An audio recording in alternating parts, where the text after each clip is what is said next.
Welcome back to Biz Audio, and today we're joined by a true legend in the Australian podcasting and radio industry, Sarah Patterson. After starting a career in Wangaratta's 3NE, Sarah moved on to some of the biggest stations in Australia, including Fox FM, Gold 104 and KISS, just to name a few, and was also the news presenter on Triple M's Hot Breakfast in the early 2010s.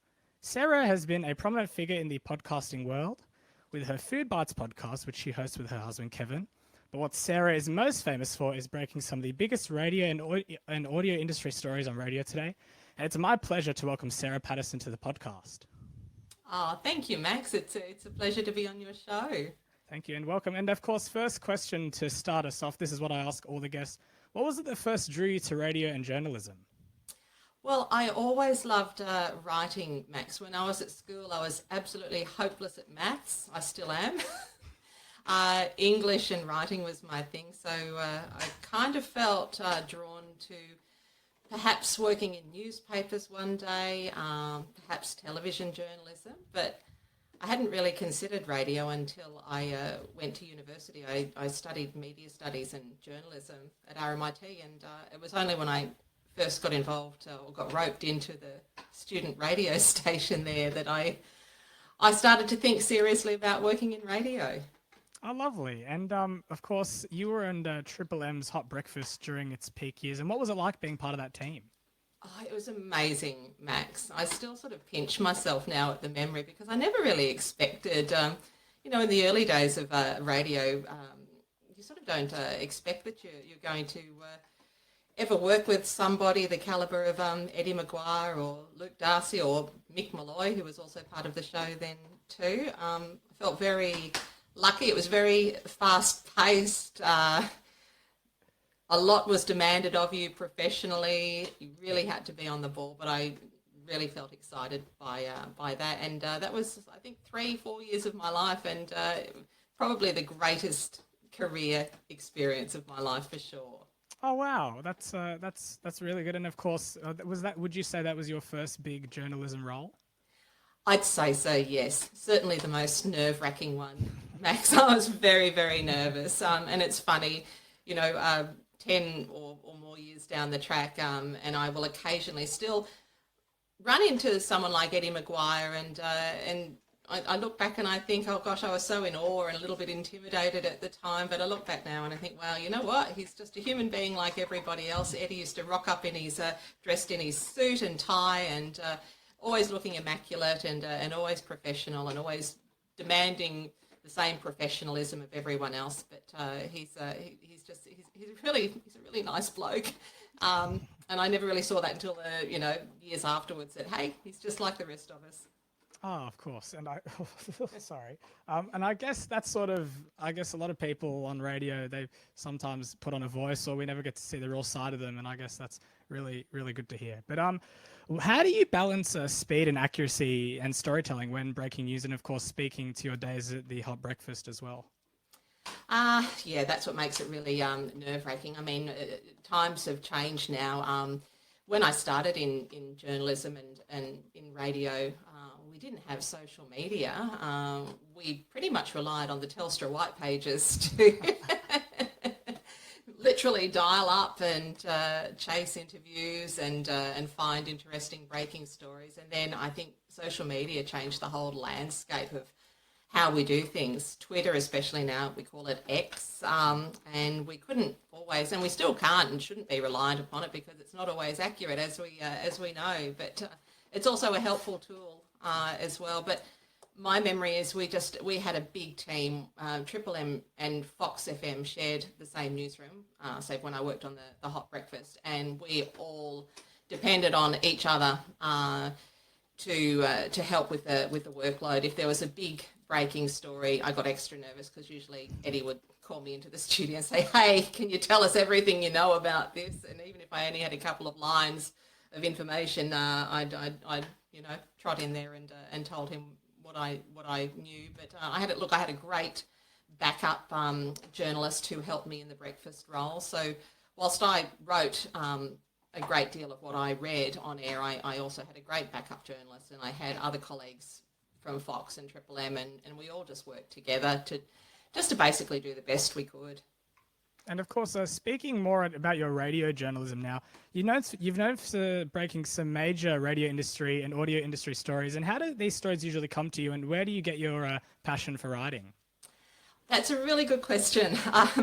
This Radio Today job, I mean, because that just fell out of the sky one day. I got a call from Steve Ahern, who is the publisher of both, as you would know, Radio Today and Radio Info, asking if I'd be interested in being a reporter for Radio Today. For me, I just loved it because it ticked every box, because it meant that I could, start writing stories that were more than 2 or 3 pages long, and I could have some real creative freedom.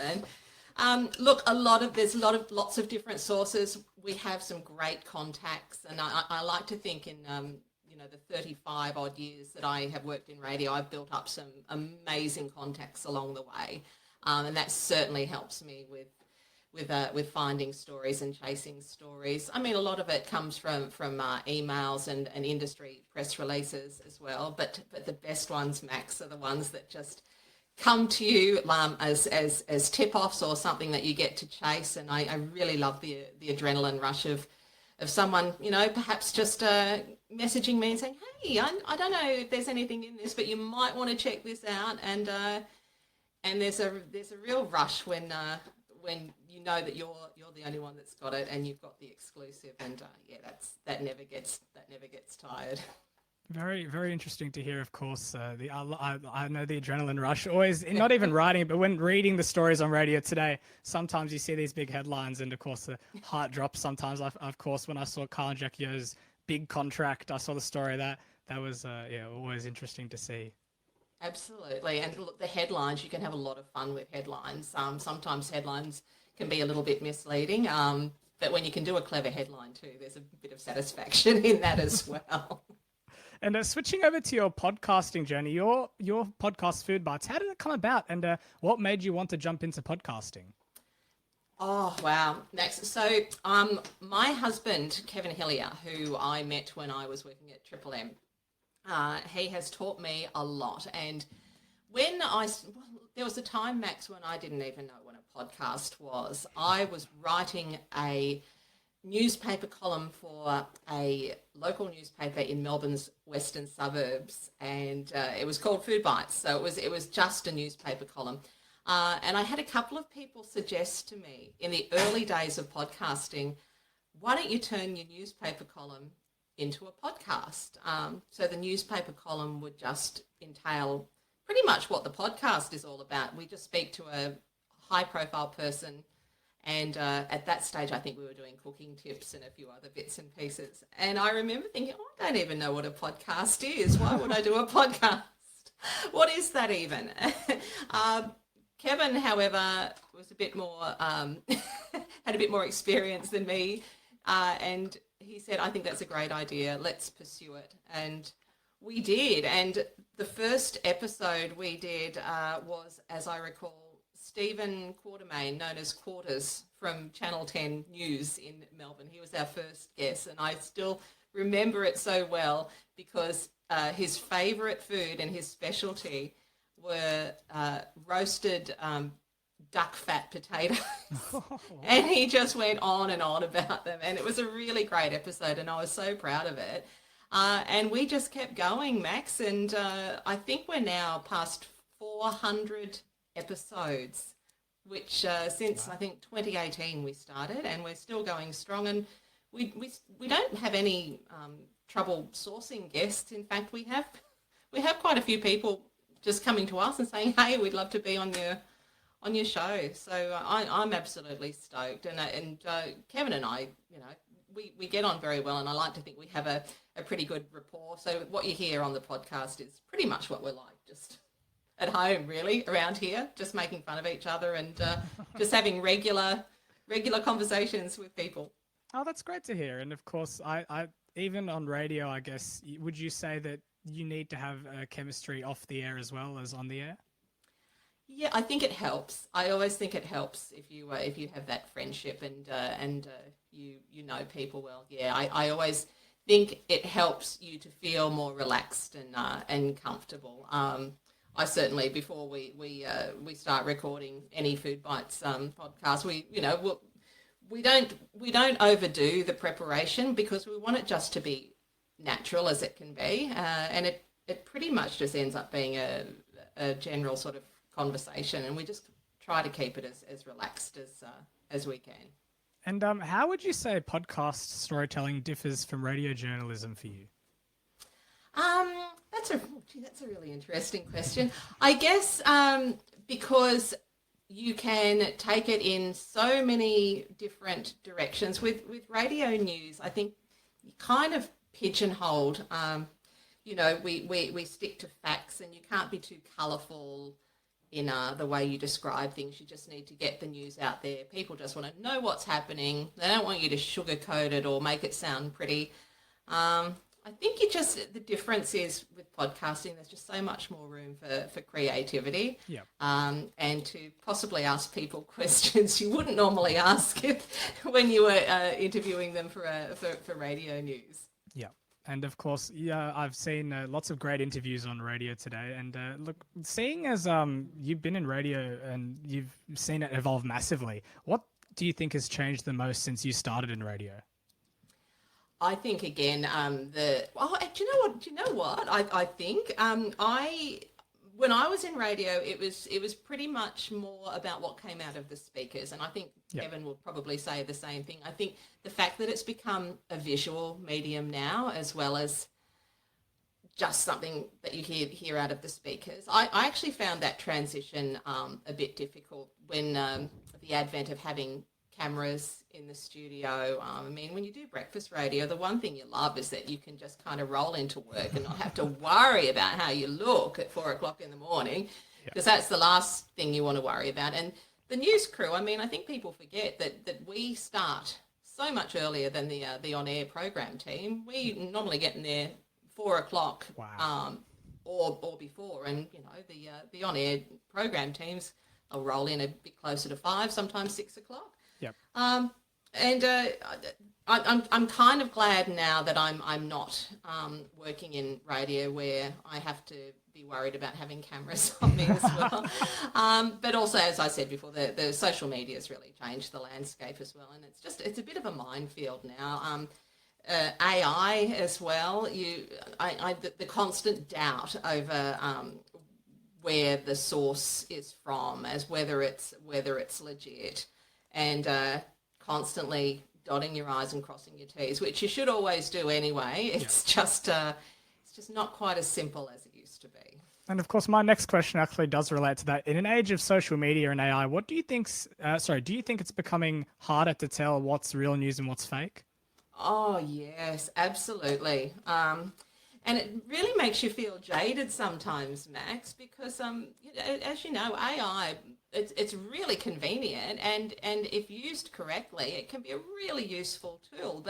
But we know that it's by no means perfect, and we know it's by no means factual. You might search for information, and there are times that I'll look up stuff. Just AI, just to see what it's got to say, and I'll know when I say, no, I know that's not correct. Why are you telling me something that's not correct? So I worry about people relying upon it too heavily. Absolutely. And I was on ChatGPT the other day, and I was just curious, and I said, how do you think Brisbane radio ratings would do these days? And it had to mention 4KQ and Laurel, Gary and Mark, and I said, that's definitely not correct. No, that's not what you wanted at all. Yeah. It is interesting to do it as an experiment, but I find it a bit scary too. Absolutely, and it said that their ratings were going to be up in the 13s, and I was like, I don't think that's possible. And but yeah, because of course AI is developing every day, and but it's interesting to hear your take on it. Yeah. Look, like I say, I think it has potential to be really, really helpful and a great time saver. And I know, organisations like SCA are utilising AI in their news, and that's good if it can save time. But I also I'm a real stickler for the human touch. The one thing that AI can't do is feel, and I think news has to have feeling in its delivery, and it has to have compassion. and it has to have warmth. And I don't necessarily think we're there with AI yet. And with AI, do you think that radio content production and planning, do you think that's changed a bit as well? Yes, I think I would say, not that I'm directly involved working at a radio station now, but I think producers do utilise it to do different searches. I know news teams do use it. I think, look, we all use it. We all use it. It's just to what extent we use it, I think is key. Yeah. And I'm speaking, going back a bit more to your time at Radio Today currently, what's your most memorable or chaotic story you've written as a journalist? Oh, gee whiz. I'll tell you, probably the one that sticks in my mind the most is, and it probably qualifies as chaotic, was Kyle and Jackie O's first show into Melbourne when they first networked. And I got up early to monitor so I could hear the first few minutes. And it was just this rapid fire. It was just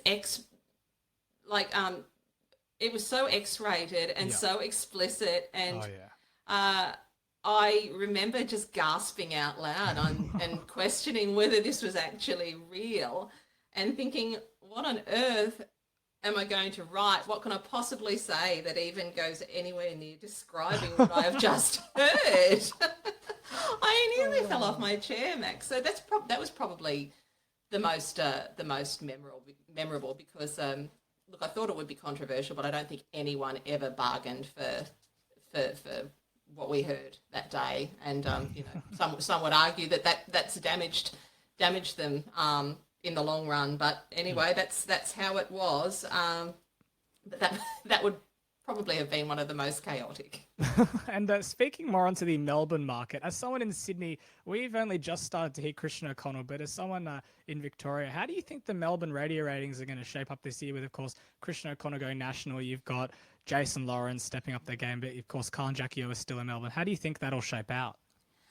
I think Christian's going to go very well in Sydney. I worked at ARN in a casual capacity for a few years, and that's when Christian first started there in Melbourne. And one of my dearest friends is Katrina Jones, Pats, and we talk, at least a few times a week. I think Christian is a really good operator. He's a professional, and he knows radio. And I think his approach to doing a national show is going to be quite different to how, so I guess perhaps Carl and Jackie O approached doing their networked show.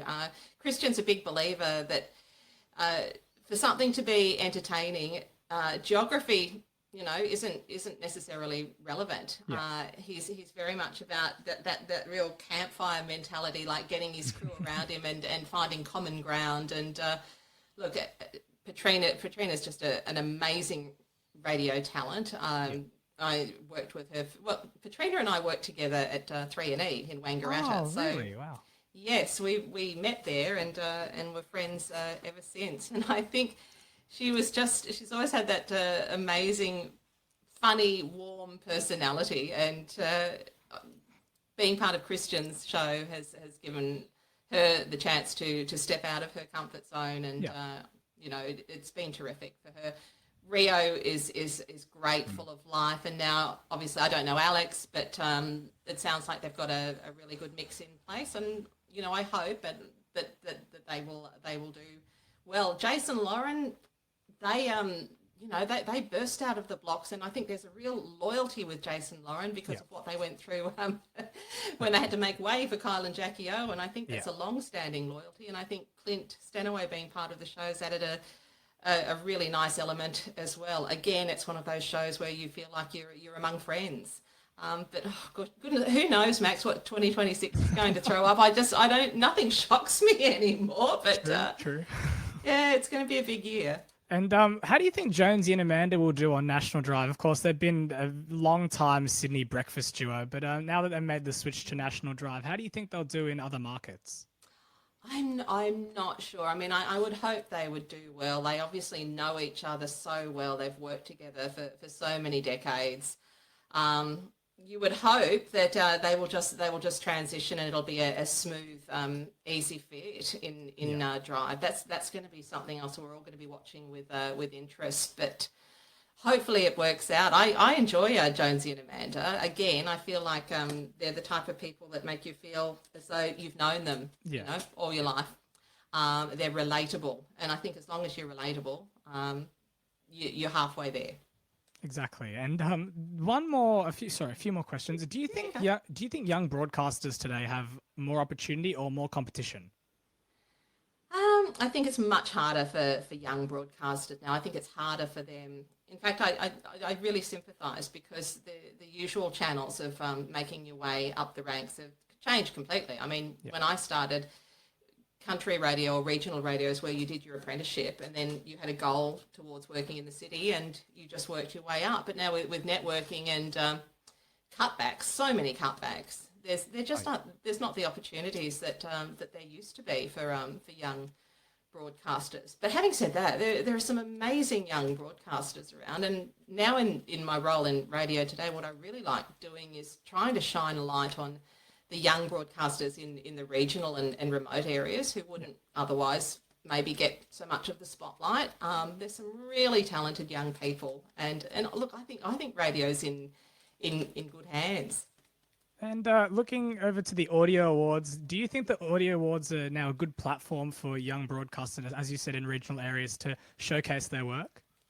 Yes, I think so. And I think now that we don't have the ACRAs anymore, as you know, we have the Australian Audio Awards coming up. I just think it's a really nice way for young broadcasters to get noticed and get noticed in the industry amongst their peers.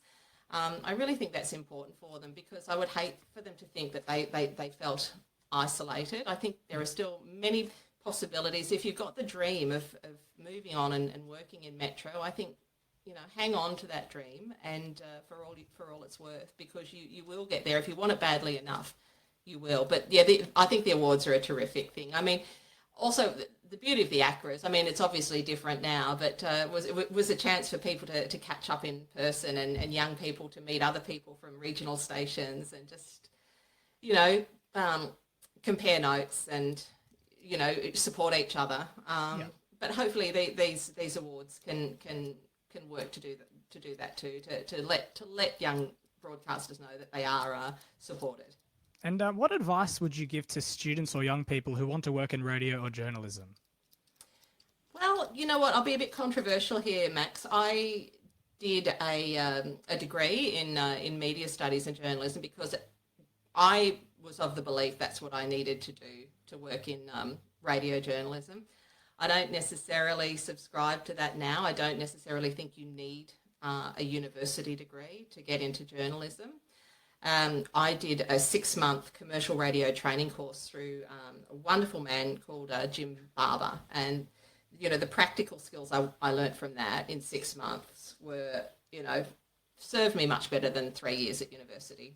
So I would say depending on what you want to get into, but if you want to get into radio news, me personally, I would skip the university part and just try some door knocking and try to get in that way. And would you say regional radio is the place to start? I think you're more likely to be able to get a job these days now in metro radio just by knocking on the door or going in through a different avenue through podcasting. But definitely, I still think regional radio offers the best training ground. I know, some young people, and look, I know the pay might not be great, and I understand that. But when I started at Wang, I would have mopped the floors, Max. I probably would have done it for free. I just wanted to get my foot in the door. Yeah. Once you get your foot in the door, the world is your oyster. And one last question. And if you could go back and give your younger self some advice, what would it be? Don't think that you are any less than anybody else. Don't put anyone on a pedestal. That we're all human beings. We are all, we all have our faults. We all make mistakes. Don't be so hard on yourself, but also own your mistakes and move on. And also don't dwell. If you make a mistake on radio, it is not the worst thing in the world. It's history, and just move on and focus on the next thing. I guess the overriding thing is don't be so hard on yourself. And yeah, that's probably what I would say to my younger self. That's some really good advice. I love hearing that. Of course, I see a lot of air checks these days and people making mistakes, but it's a natural thing in radio. And I think in a world where we've had AI announcers on some stations, it's good to feel a bit natural sometimes. Yeah, no, I agree, Matt. I think there's just a lot to be said for being, I know we say authentic a lot, but it really is true. There really is only one you. Don't try to model yourself on anyone else or be like anyone else. Maybe use it as a guide, but there's only one you. So just be yourself. Yeah, I love that. That's really good to hear. And of course, you can listen to Food Bites podcast, available wherever you get your podcasts, or on the regional ACE radio network, Sundays 9 to 10. Thank you, Sarah. This was a great interview. Oh, thanks, Max. I really appreciate it. Thanks for having me.